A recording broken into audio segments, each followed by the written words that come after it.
time to kill. Didn't need a reason. I guess you lost the will. But now it's finally over. It wasn't worth my time. And if you could remember, please keep this in mind. I'm doing fine as I leave you behind. I can still hear the things that you said. For your childhood, I guess you never knew that I was always on to you, but you never spoke the truth. But now I'm free and you're still caged, prisoner of fate.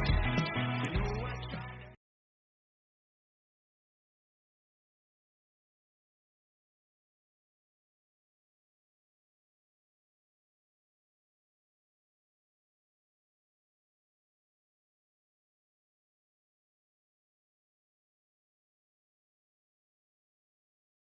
Hours later, I was sent to the 28th precinct, transferred to, let's put it this way, the smallest precinct that lost the most cops. The busiest, worst precinct in the city of New York. We were known as the murder factory. 365 days a year, you would have a homicide, and handling that was 25 detectives, and I was one of them.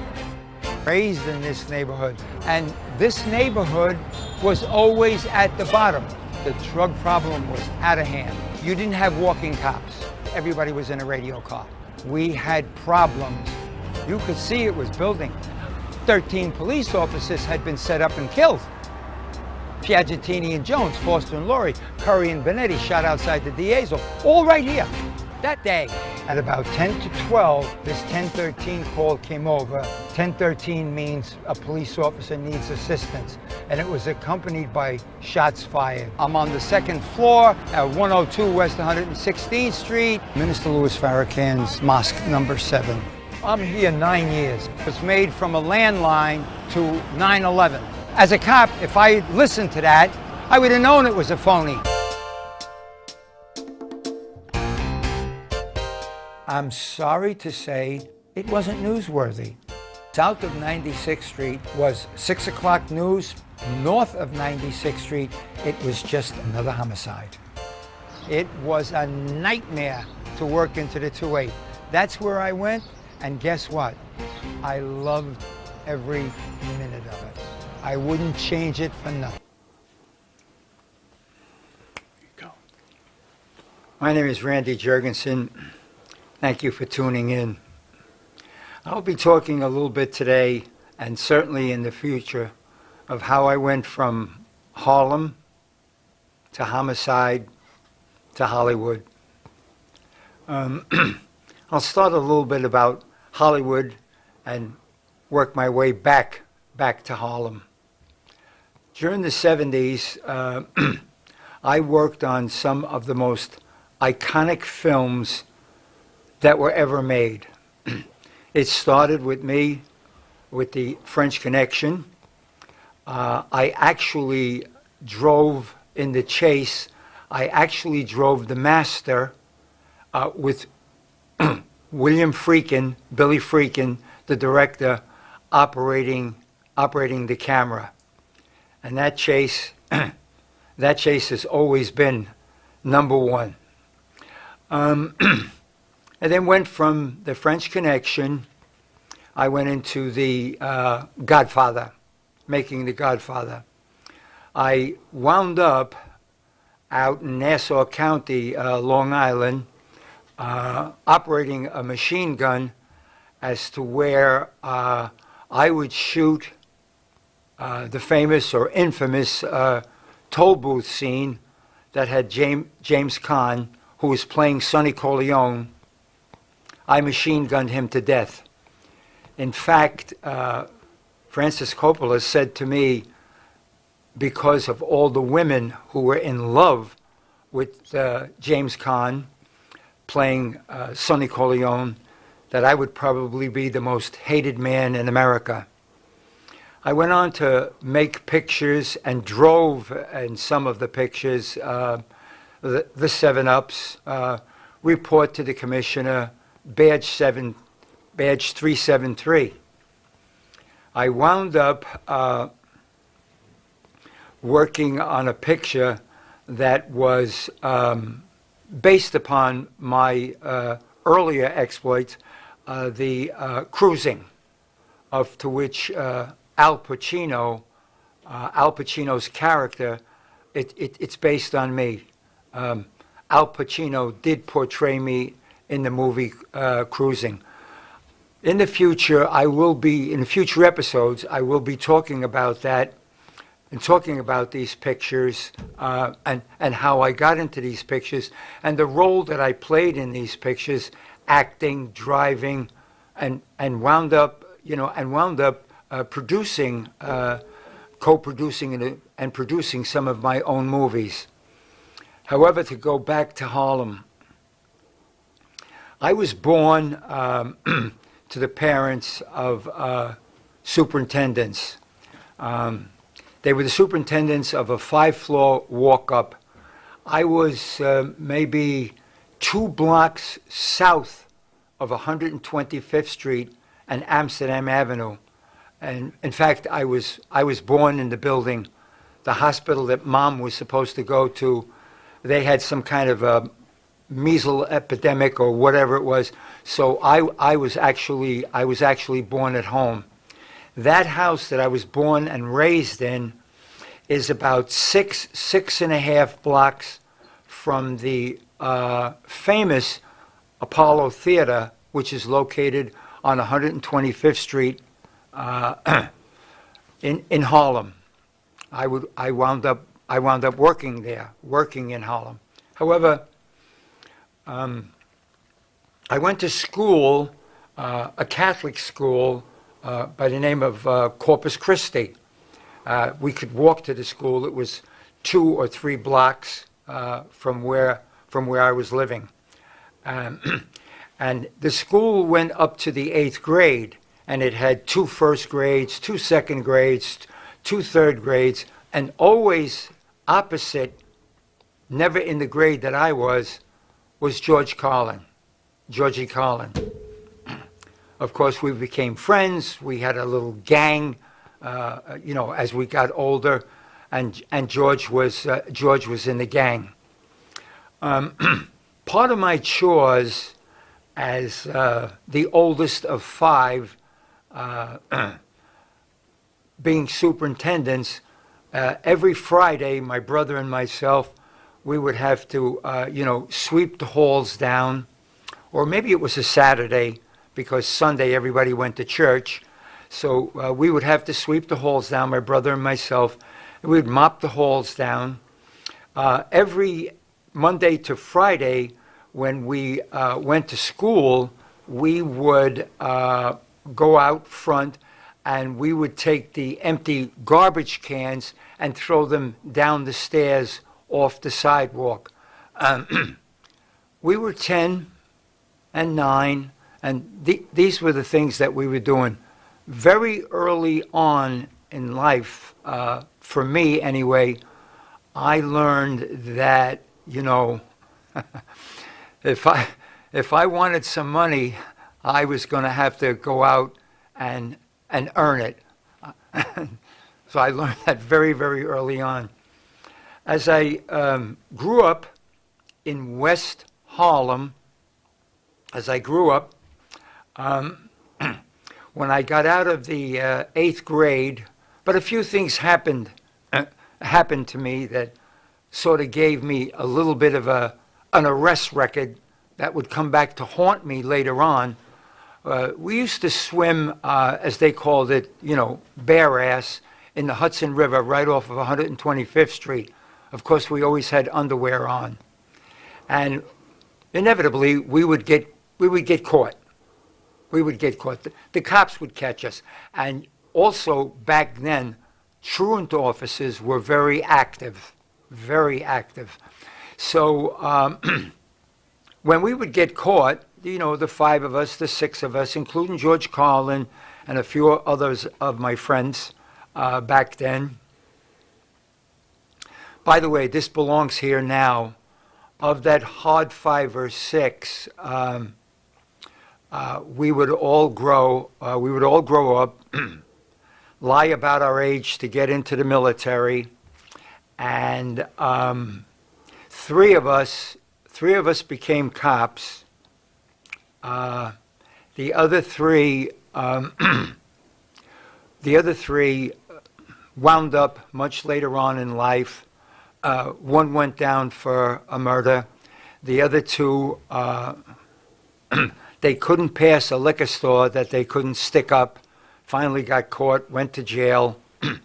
Much later on in life, you know, one was killed, and I don't know what happened. I don't know what happened to the other one.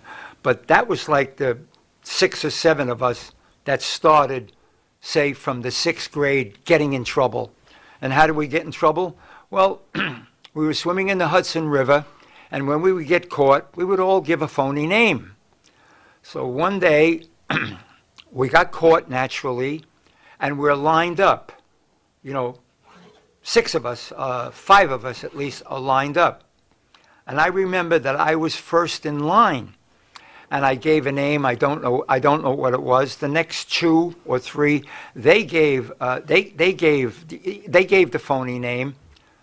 And when it came to George Carlin gave the cops Randy Jurgensen, the right name, my right address of where I lived, and of course, you know, it's all a big joke, but those are the things that George Carlin was doing early on in life. So when I got out of the 8th grade, I knew of a man in the neighborhood, and his name was Clint, and Clint was a black man. And Clint would take, long before lotto was legal, Clint would be collecting numbers. He'd collect numbers. Back then, everybody in my neighborhood played numbers. It was a quarter. Understand the times that I'm talking about, and, you know, if you won for a quarter, you won $125. I would say that that's like $1,250 today. So everybody in the neighborhood was betting numbers with Clint. I'll tell you what else Clint did. There would be a Saturday, and we were 5, 6, 7 of us. Of course, we had our gang, and of course, we're getting into trouble, but not trouble like I explained about sticking up liquor stores. No, we're getting into trouble. And he would come along, and he would grab the 5 or 6 of us, and he'd walk us down to 125th Street, and there was a theater there called the Columbia that had so many bugs in it that we called it the Itch House. And he would take us down there, and he would put us in the movies. Back then, you saw at least 2 movies and 5 episodes. I mean, if you went in there at 12 o'clock, you weren't getting out until 5. And when you came out, if it was still daylight, your eyes hurt. That's what Clint would do. Back then, my parents would collect the rent from the people that resided in the building. And I'll never forget this. The rent was $28. Every month, without exaggeration, somebody would knock on our door and say, I can't pay the rent this month. I can only give this X amount of money. The building was owned by a Jewish man by the name of Friedberg. He never, ever put anybody out. He did not do that at all. I mean, the man was a sweetheart. My mother would explain to him why they couldn't pay the rent, and he said, okay, we'll get it next month or whatever. It was great. However, a couple of buildings down from me, the people were experiencing the same thing. And this is a story about Clint. They were experiencing the same thing. And there was a sheriff, actually a sheriff's department in the city of New York, and part of their job was that people who did not pay their rent, they came and actually put the furniture out in the street. And so this happened a couple of times, but I can only speak of one incident. And as they put the furniture out there in the street, Clint came along, and whatever he did speaking to them, they went away. And Clint actually paid the rent for these people for 1 month. And of course, the electricity was shut off and whatever else goes on. And then we, as kids, in that neighborhood, we would pick up the furniture and we brought the furniture back into the house. My mother being the superintendent, my dad never admitted we were superintendents, but my mother being the superintendent, she knew how to go into the basement and turn the lights back on, of which she did. That's basically how, I was raised. I knew all of that by the time I saw all of that, experienced all of that, by the time I was 12 years of age. I knew in my neighborhood who was taking illegal numbers. I knew in my neighborhood who was taking sports bets down at the bar. I knew in my neighborhood where they would have what was called back then a wire room. And the wire room was a place that you went to, knocked on the door, you got in there, and there were all kinds of telephones and charts where they were taking all kind of horse bets. I saw all of that. And those wire rooms, at this point in the story, those wire rooms would move from different locations. So I knew all of that by the time that I was 12 years of age. Especially the sports bets, since my uncle was taking the sports bets down at the bar. So when I got out of the 8th grade, I began to pick up the numbers for Clint. And what that really meant was going to various locations within the neighborhood. And one of the places that I went to was an ink factory called Sinclair and Valentine's. And what I would do is I would pick up the numbers. They had to be into Clint before the first race at the racetrack. Back then it was Belmont and Aqueduct, before the first race went off. That's how they would determine the numbers that never came out all at once, all 3 numbers. They came out one at a time. And then maybe at 2:30, the second number would come out. And by 3 o'clock, 4 o'clock, the third number would come out. So all of these numbers had to be to Clint by 1 o'clock. So I would pick up the numbers at St. Clair and Valentine. Then I would pick up the numbers at 2 different bars. And I actually went to the library on 125th Street where these numbers were left. They were always left in a brown bag. And I picked up the numbers from there. And then I would go to Clint, which he had a candy store.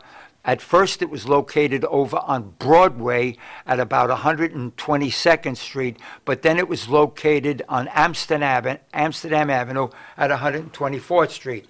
So I would pick these numbers up, and suddenly I found myself with money in my pocket.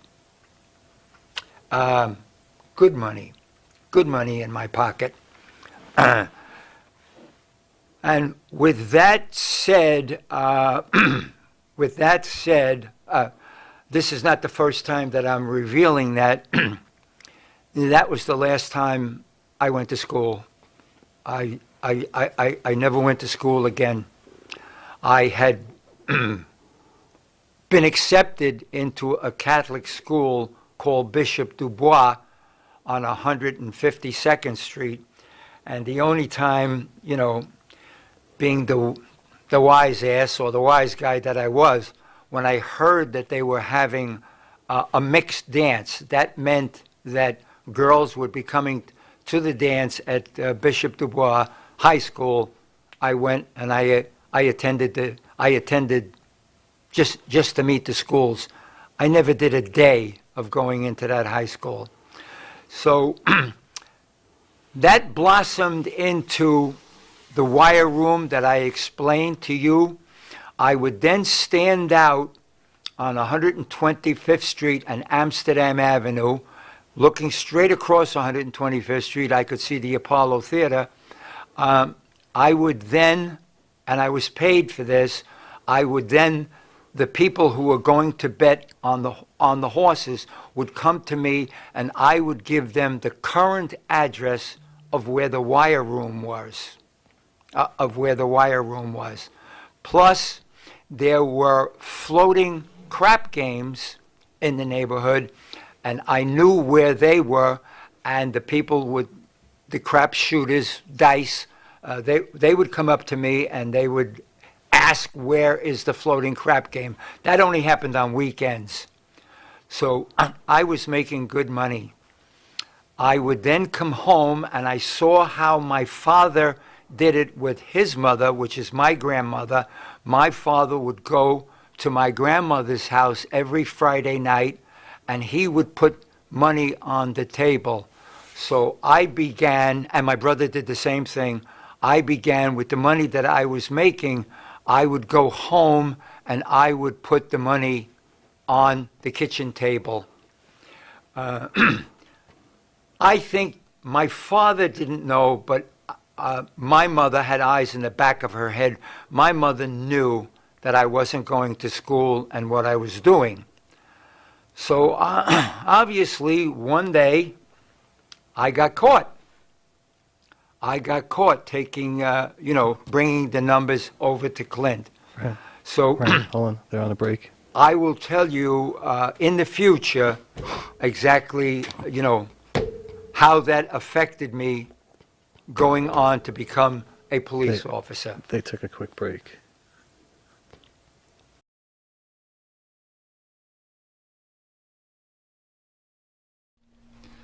Jimmy, I gotta take a dump. What? No, I mean I need a dumpster. Well, for all those needs, you need to call Big V Dumpster Rental, Long Island, New York, 631-900-DUMP.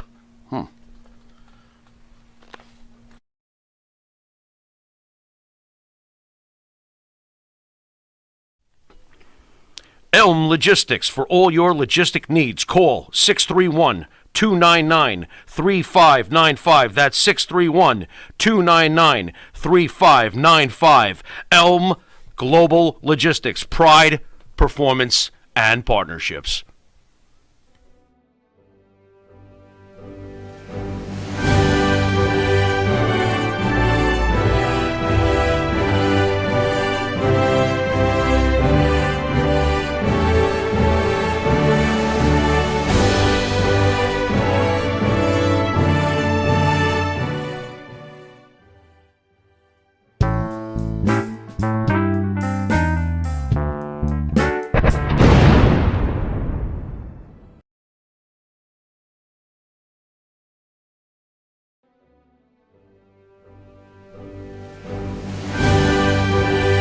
Much more in depth from Harlem to homicide to Hollywood. Take care.